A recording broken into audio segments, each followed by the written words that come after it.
Hello students, video शुरू करने से पहले प्लीज चैनल को लाइक, शेयर और सब्सक्राइब जरूर करें। एक इम्पॉर्टेंट इन्फॉर्मेशन, अगर आपको इस वीडियो के नोट्स चाहिए तो डिस्क्रिप्शन बॉक्स में दिया गया डाउनलोड लिंक चेक करें। Thank you. चलिए शुरू करते हैं। इस वीडियो में हम पढ़ेंगे BLI 224 ICT फंडामेंटल्स के प्रीवियस ईयर क्वेश्चन और most important questions with answers. ये क्वेश्चंस आपके एग्जाम के लिए बहुत इम्पॉर्टेंट है। अगर आपने ये अच्छे से कर लिए तो एग्जाम निकलना पक्का है। Let's begin. Question 9, IP address. Question explanation. इस क्वेश्चन में हमें डिटेल में IP एड्रेस समझना है, मतलब इसका definition, use, types, IP4, IP6, classes और इम्पोर्टेंस बताना है। एग्जाम्पल के साथ इसका प्रैक्टिकल यूज भी लिखना चाहिए। Answer. Introduction. IP address, internet protocol address, एक यूनिक नंबर होता है जो हर डिवाइस को दिया जाता है जब वो इंटरनेट या नेटवर्क से कनेक्ट होता है। ये दो काम करता है, डिवाइस को आइडेंटिफाई करना और उसका लोकेशन बताना। जैसे घर का पोस्टल एड्रेस होता है, वैसे हाई IP एड्रेस से डिवाइस को लोकेट किया जाता है। आगे हम इसके टाइप्स, वर्जन्स, क्लासेज और इंपॉर्टेंस के बारे में डिटेल में पढ़ेंगे। Main body. 1. IP एड्रेस का मतलब और पर्पस। IP एड्रेस डिवाइस की आइडेंटिटी होती है इंटरनेट पर। इससे एंश्योर होता है कि डाटा सही डेस्टिनेशन तक पहुंचे। IP के फंक्शंस। आइडेंटिफिकेशन, डिवाइस की पहचान करता है। लोकेशन, नेटवर्क में उसका एड्रेस दिखाता है। कम्युनिकेशन, डेटा पैकेट्स भेजने और रिसीव करने में मदद करता है। एग्जाम्पल, जब आप www.google.com ओपन करते हो तो DNS डोमेन को IP एड्रेस में कन्वर्ट करता है ताकि आपका कंप्यूटर गूगल सर्वर तक डाटा भेज सके। 2. IP एड्रेस के टाइप्स। प्राइवेट IP एड्रेस, घर या ऑफिस जैसे प्राइवेट नेटवर्क्स में उस होता है। इंटरनेट पे डायरेक्टली एक्सेसिबल नहीं होता। Example, 192.168.1.1 public IP address. Internet पर यूनिक होता है और हर डिवाइस के लिए अलग होता है। ISP के थ्रू असाइन होता है। Example, 103.25.231.45 static IP address. Permanent होता है, ज्यादातर सर्वर्स में उस होता है। डायनामिक IP एड्रेस, बार चेंज होता है जब डिवाइस रिकनेक्ट होता है। DHCP के थ्रू असाइन होता है। 3. वर्जन्स ऑफ IP IP4 और IP6। IP4 32 bit address system है। डॉटेड डेसिमल फॉर्म में लिखा जाता है 192.168.0.1। 4.3 बिलियन तक एड्रेसेस दे सकता है। लिमिटेशन, एड्रेसेस खत्म हो रहे हैं। IP6 128 बिट एड्रेस सिस्टम है। हेक्साडेसिमल और कोलन के साथ लिखा जाता है। अनलिमिटेड एड्रेसेस प्रोवाइड करता है। IP4 के कंपैरिजन में सिक्योर और एफिशिएंट है। 4. Classes of IP4 address. Class A, large networks के लिए। क्लास B, मीडियम नेटवर्क्स के लिए। क्लास C, स्मॉल नेटवर्क्स के लिए। क्लास D, मल्टीकास्टिंग के लिए। क्लास A, एक्सपेरिमेंटल पर्पस के लिए। यह क्लासिफिकेशन इसलिए है ताकि एड्रेसेस एफिशिएंटली डिस्ट्रीब्यूट किए जा सकें। 5. इंपॉर्टेंस और applications of IP address. Communication, internet पर डाटा एक्सचेंज बिना IP के पॉसिबल नहीं है। वेब होस्टिंग, हर वेबसाइट एक सर्वर पर IP के थ्रू होस्टेड होती है। सिक्योरिटी, ऑनलाइन एक्टिविटीज को ट्रेस करने में मदद करता है। ई-कॉमर्स, हर ऑनलाइन शॉपिंग, पेमेंट या ट्रांजैक्शन IP के थ्रू सिक्योर होती है। एग्जाम्पल, जब साइबर क्राइम होता है तो इन्वेस्टिगेशन टीम्स अटैकर का IP ट्रेस करके उन्हें पकड़ती है। कंक्लूजन, आखिर में IP एड्रेस इंटरनेट का बैकबोन है जो हर डिवाइस को यूनिक आइडेंटिटी और लोकेशन देता है। IP4 के एड्रेसेस लिमिटेड होने की वजह से IP6 इंट्रोड्यूस किया गया है। IP एड्रेस से ही कम्युनिकेशन, सिक्योरिटी और नेटवर्किंग प्रॉपर्ली चलती है। अगर IP एड्रेस ना हो तो आज का ग्लोबल इंटरनेट सिस्टम एग्जिस्ट ही नहीं कर पाता। If you need the notes of this video, there's a download link in the description box. Be sure to check it out. Thank you. Question 10. ISO OSI reference model. Question explanation. इस question में हमें ISO OSI, Open Systems Interconnection, reference model को explain करना है। मतलब हमें इसका background, 7 layers का काम, उनके फंक्शंस और नेटवर्किंग में इसका इंपॉर्टेंस डिटेल में लिखना है। Answer. Introduction. ISO OSI reference model एक कंसेप्चुअल फ्रेमवर्क है जो ISO ने बनाया था नेटवर्किंग सिस्टम्स को स्टैंडर्डाइज करने के लिए। इसमें कम्युनिकेशन को 7 लेयर्स में डिवाइड किया गया है, जिसमें हर लेयर का अपना एक स्पेसिफिक रोल होता है। यह मॉडल इंश्योर करता है कि अलग अलग डिवाइसेस और सिस्टम्स एक कॉमन स्टैंडर्ड फॉलो करके इजीली कम्युनिकेट कर सकें। आजकल इंटरनेट TCP/IP पे बेस्ड है, लेकिन OSI मॉडल अब भी एक स्ट्रॉन्ग रेफरेंस के रूप में उस होता है। Main body 1. बैकग्राउंड और need for OSI model. OSI से पहले नेटवर्क्स प्रोप्राइटरी और इनकम्पैटिबल होते थे, मतलब एक कंपनी का सिस्टम दूसरी के सिस्टम से कनेक्ट नहीं होता था। 1984 में ISO ने OSI मॉडल इंट्रोड्यूस किया, जिसका एम था इंटरऑपरेबिलिटी और कम्युनिकेशन को ईजी बनाना।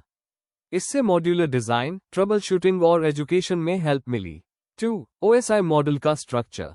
OSI मॉडल में 7 लेयर्स होती है जो 2 ग्रुप्स में डिवाइडेड है। Upper layers application, presentation, session, user interaction और डाटा प्रेजेंटेशन से related. Lower layers transport, network, data link, physical data transmission और नेटवर्किंग फंक्शंस हैंडल करते हैं।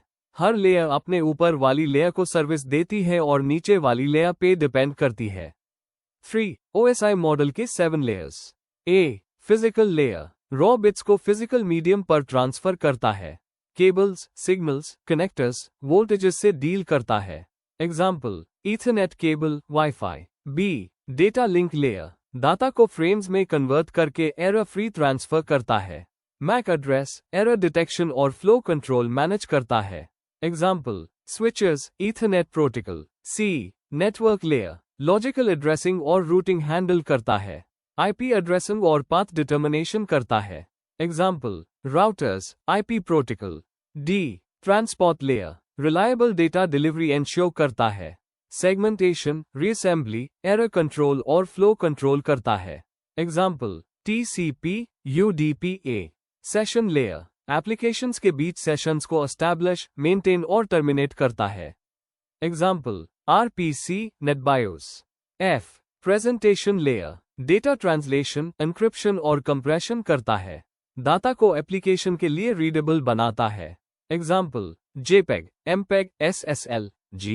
एप्लीकेशन लेयर यूजर के क्लोजेस्ट होती है और डायरेक्ट नेटवर्क सर्विसेज देती है। Example, HTTP, FTP, SMTP, DNS। 4. Importance और applications of OSI model. Standardization networking के लिए एक कॉमन फ्रेमवर्क प्रोवाइड करता है। Troubleshooting layer by layer check करके इजीली प्रॉब्लम लोकेट कर सकते हैं। एजुकेशन नेटवर्किंग कॉन्सेप्ट्स को इजी और सिस्टमैटिक बनाता है। कंपैटिबिलिटी डिफरेंट डिवाइसेस और सॉफ्टवेयर इजीली कनेक्ट हो पाते हैं। एग्जाम्पल, इंटरनेट TCP/IP पे बेस्ड है, पर OSI मॉडल अब भी लर्निंग और ट्रबल शूटिंग के लिए एक रेफरेंस गाइड है। Conclusion, ISO OSI reference model networking का एक इंपॉर्टेंट फ्रेमवर्क है जो कम्युनिकेशन को 7 क्लियर लेयर्स में डिवाइड करता है। हर लेयर का अपना एक फंक्शन है जो डेटा ट्रांसमिशन और इंटरऑपरेबिलिटी को स्मूथ बनाता है। आज के इंटरनेट में TCP/IP यूज होता है, लेकिन OSI मॉडल आप भी नेटवर्किंग को समझने और प्रॉब्लम सॉल्व करने का एक स्ट्रॉन्ग थियोरेटिकल बेस है। If you need the notes of this video, there's a download link in the description box. Be sure to check it out. Thank you. Question 11. Digital signature. Question explanation. इस question में हमें digital signature का मतलब, इसका working process, features और importance explain करना है। साथ ही इसका उस फायदे और चैलेंजेस भी कवर करने हैं। आंसर। इंट्रोडक्शन। डिजिटल सिग्नेचर एक मैथमेटिकल टेक्निक है जो डिजिटल डेटा या मैसेज की ऑथेंटिसिटी और इंटीग्रिटी को एंश्योर करती है। ये एक तरह से हैंडरिटन सिग्नेचर का डिजिटल रूप है, लेकिन काफी सिक्योर होता है। डिजिटल सिग्नेचर्स पब्लिक की क्रिप्टोग्राफी पर बेस्ड होते हैं, जिसमें दो कीज यूज होती हैं, एक प्राइवेट की और एक पब्लिक की। आज के टाइम में ऑनलाइन ट्रांजैक्शंस, सिक्योर ईमेल्स और गवर्नेंस में इसका बहुत ज्यादा उस होता है। Main body. 1. कॉन्सेप्ट और definition of digital signature. Digital signature एक इलेक्ट्रॉनिक कोड है जो पब्लिक की एन्क्रिप्शन के जरिए जनरेट और वेरीफाई होता है। ये सेंडर की आइडेंटिटी को कंफर्म करता है और एश्योर करता है कि मैसेज ट्रांसमिशन के दौरान बदला नहीं गया है। ये एक नॉर्मल स्कैन्ड सिग्नेचर जैसा नहीं होता, बल्कि हर डॉक्यूमेंट और साइनर के लिए यूनिक होता है। एग्जाम्पल, अगर कोई ईमेल डिजिटल सिग्नेचर के साथ भेजा जाए तो रिसीवर इजीली वेरीफाई कर सकता है कि ये सच में सेंडर ने भेजा है और बीच में मॉडिफाई नहीं हुआ। 2. कैसे काम करता है डिजिटल सिग्नेचर? की जनरेशन। हर यूजर के पास एक प्राइवेट की सीक्रेट रखी जाती है और एक पब्लिक की सबके लिए अवेलेबल होती है। Signing process. सेंडर अपने मैसेज का एक हैश वैल्यू बनाता है SHA-256 जैसे एल्गोरिदम से। फिर उस हैश को अपनी प्राइवेट की से एन्क्रिप्ट करके डिजिटल सिग्नेचर जनरेट करता है। Verification process. रिसीवर सेंडर के पब्लिक की का यूज करके डिजिटल सिग्नेचर डिक्रिप्ट करता है। अगर डिक्रिप्टेड हैश रिसीव्ड मैसेज से बनाए गए हैश से मैच हो जाए तो मैसेज ऑथेंटिक है। इंपॉर्टेंट पॉइंट, अगर ओरिजिनल मैसेज में थोड़ा भी चेंज होगा तो हैश मैच नहीं करेगा और सिग्नेचर इनवैलिड हो जाएगा। 3. फीचर्स और advantages of digital signature. Authentication. Sender की आइडेंटिटी कंफर्म करता है। इंटीग्रिटी। मैसेज या डेटा ट्रांसमिशन के दौरान चेंज नहीं हुआ है, यह प्रूफ करता है। नॉन रिप्यूडिएशन। सेंडर बाद में यह देनी नहीं कर सकता कि उसने मैसेज भेजा था। एफिशिएंसी। ट्रांजैक्शंस फास्ट हो जाती है और पेपरवर्क कम होता है। Legal validity. बहुत से देशों में डिजिटल सिग्नेचर्स लीगल फॉर्म में एक्सेप्ट किए गए हैं, जैसे इंडिया का IT act 2000।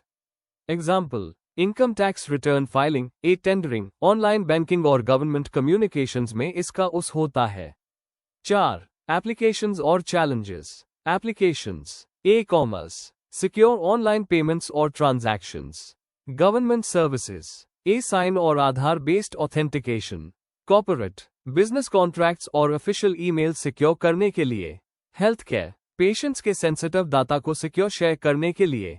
Challenges, PKI, public की इंफ्रास्ट्रक्चर की डिपेंडेंसी।